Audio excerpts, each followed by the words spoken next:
Les gens prétendent servir Dieu, mais ils oublient quelque chose de fondamental qui caractérise Dieu. Notre Dieu est un Dieu d'ordre et d'harmonie. Il n'est pas un Dieu de désordre.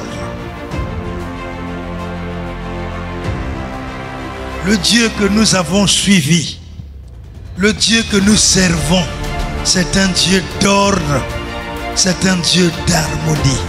Il n'a jamais été un Dieu de désordre. Christ, notre Dieu, Seigneur, n'a qu'une seule église. Et Christ ne bâtit qu'une seule église. Croyez-moi, frère, si les gens pensent que c'est plusieurs églises, ils iront en enfer. Dans l'église de Christ ou de Dieu, c'est Jésus-Christ qui est la tête du corps. C'est lui le chef vénérable, le chef suprême de l'église.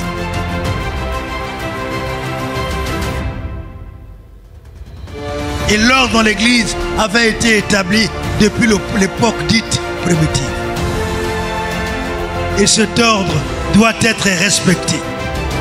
Puis dans son église, Christ a établi premièrement les apôtres, les prophètes, les évangélistes, les pasteurs et docteurs, sans oublier tous ceux qui sont détenteurs d'un ou de plusieurs dons, d'un ou de plusieurs talents. Mais il ne les a pas établis dans le désordre. Il les a établis en vue de l'œuvre, du ministère et de l'édification de son église, qui est appelée, en d'autres termes, son corps. On dit qu'il est la tête.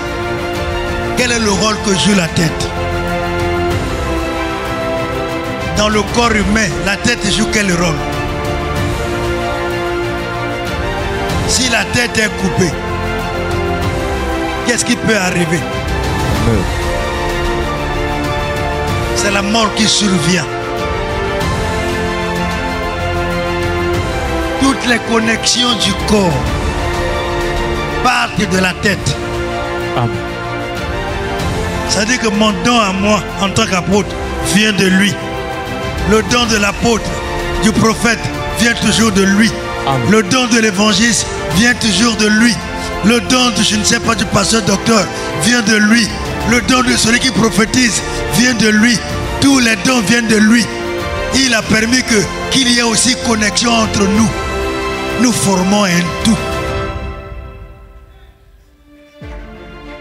Gloire au Seigneur. Merci Jésus.